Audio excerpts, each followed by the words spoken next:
Did you know that Africa is the second largest continent, holding a population of approximately 1.5 billion people? But it is said in such a large number, we still seem to be lagging behind in nearly all the things that we do. But what could be the reason of all this? My audience, join me on this journey as I try to uncover some little things that could be the reasons of who we are today, of who we were yesterday, and of who we could be in the near future, of what our offsprings could be if we do not give ourselves the chance to unlearn and to learn some of the little things that could not make sense to you right now, but could be the reason of what our mindset is today.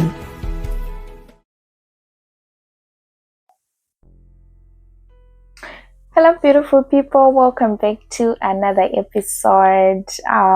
It's always a pleasure. It's always something I look forward to when I get time to talk and share my thoughts over Africa. It really just gives me the joy and the smile, because I believe it's time to change the mindsets that we have as Africans. To some extent, I believe we have gained independence, but somehow our minds, both you and I, are still colonized somewhere, somehow.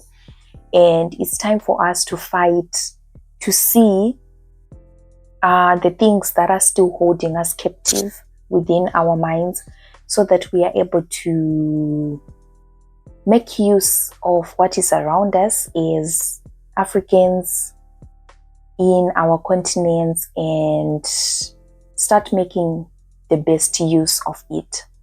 Well, today, what are we going to talk about?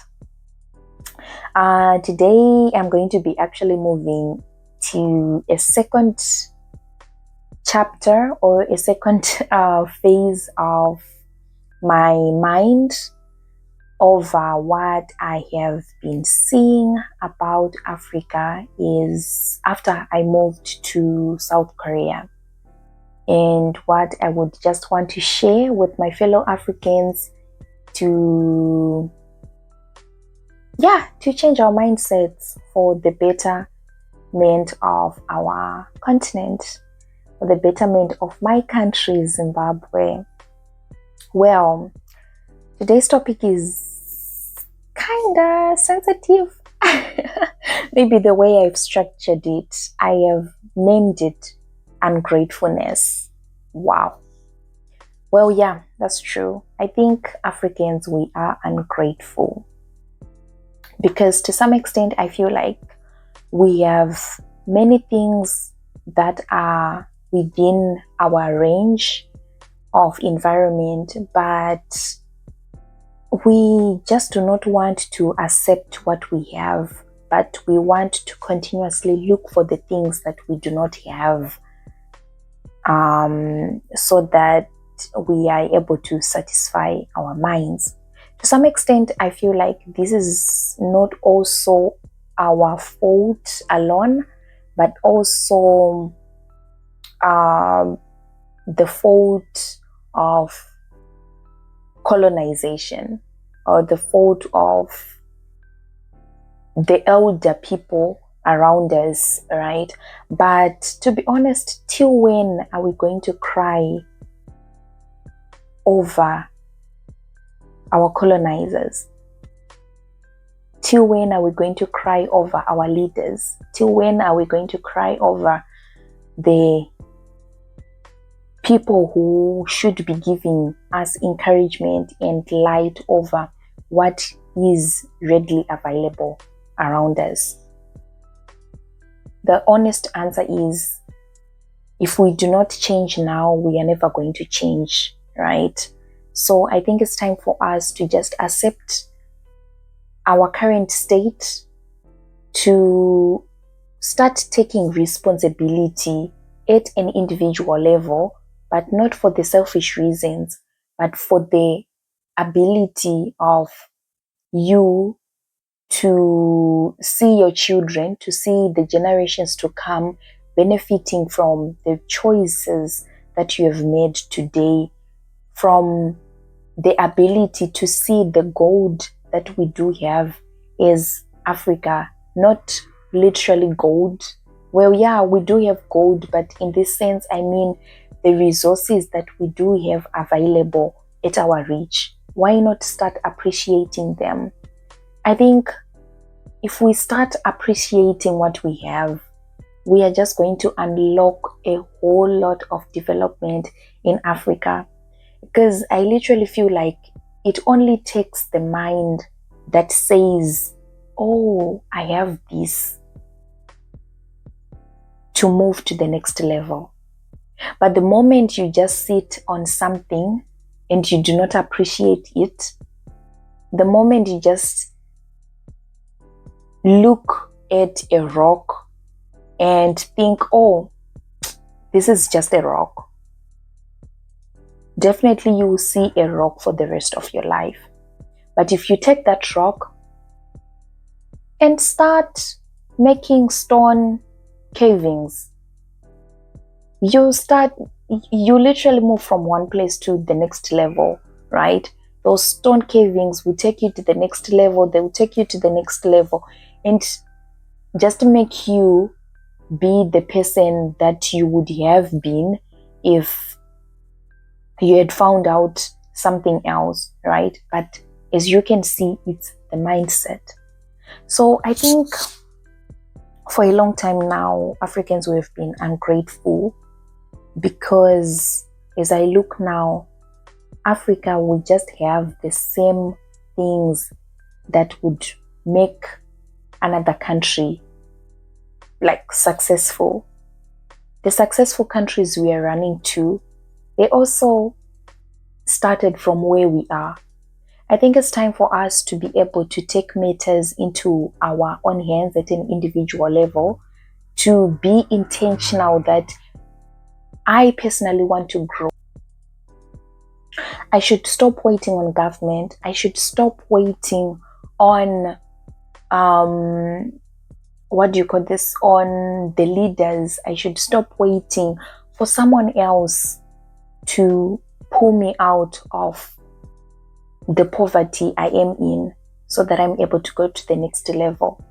I should stop thinking only the green light comes when I cross the border, because I tell you, sometimes it might not, and you would be discouraged, and you would have actually more to lose than you would have lost if you had just opened your eyes and just realized you just have the same opportunity as you have within your environment.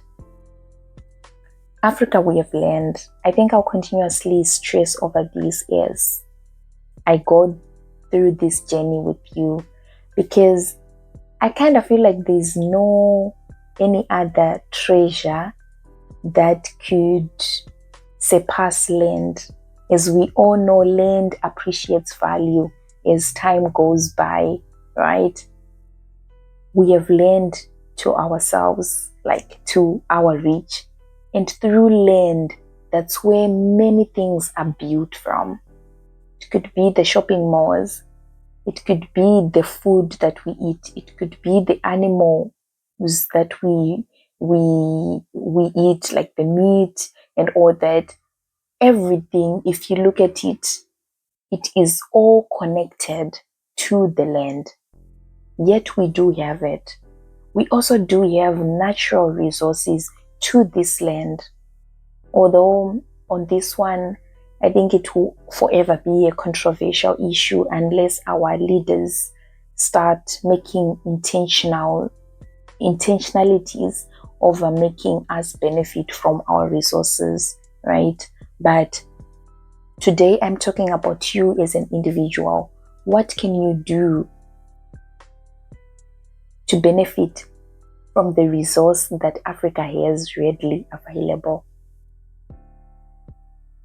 Sometimes I've actually seen people willing to go and work double in other countries the way they would not have if they were in Zimbabwe or if they were in any African country, because it has just been registered in our minds that life is better somewhere else. Life is better beyond the borders, but it is not. Somehow, if you do the maths, if you work outside, right? Especially if you just like survive on a normal job, it looks like it's paying you a lot. For sure, like at the end of the month, you do have a lot of money in your bank account, but this money is just equaling to the bills you're supposed to pay, to the insurance you're supposed to pay, to the rent you're supposed to pay, to the school, whatever that you're supposed to pay at the end of the day, to the food, especially food outside here, it's really expensive. Only that's when you start realizing Africa is the future. So at the end of the day, you're left with nothing, or you're left with little, which is nearly equal to what is remaining in the pockets of someone who is back home. So to some extent, I think let's just start being grateful for what we have. Let's change the mindsets that we have, my brothers and sisters. Let's change the mindsets that we have over our continent. Only then can we see the sun just beyond the horizon. Only then can we see the beauty that surrounds us. And to be honest, especially if you're a diasporian watching, it's time for us to bring back what we have learned back to the country, to the continent.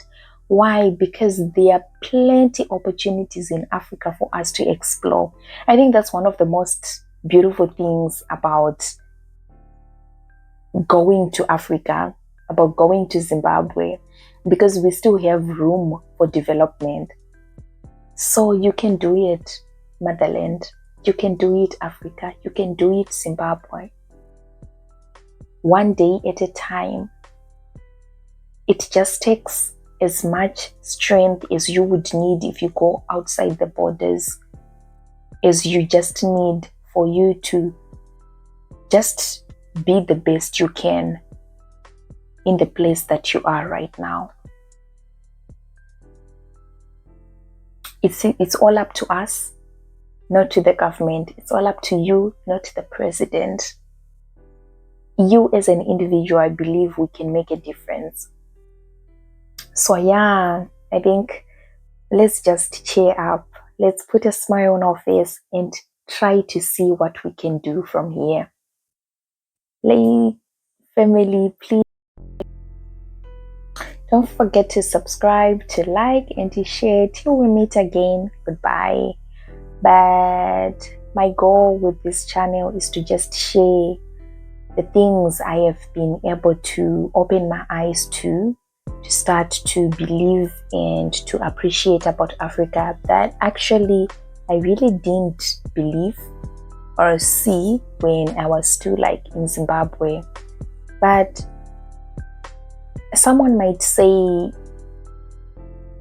oh, you've seen this because you have gone outside, so going out might be good and all that. Well, yeah, it is. To some extent, like there are some benefits that come along, but I think the longer term benefits lies within motherland.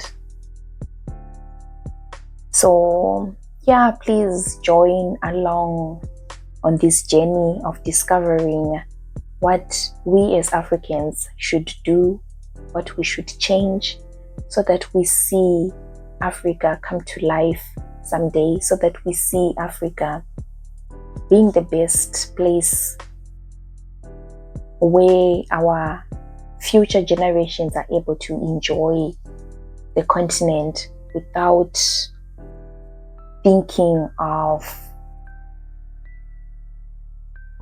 going beyond the borders, thinking only life starts when I go beyond the borders. When I'm in diaspora, Kanandiri Kuchando, so says the Zimbabweans.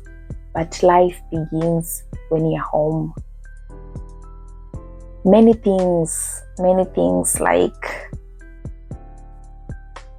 but I think the first step that we have to do now is to just be grateful for what we have. And even like sometimes when you are grateful, that's when you start opening your mind to see the positiveness or to see the positivity of things around you.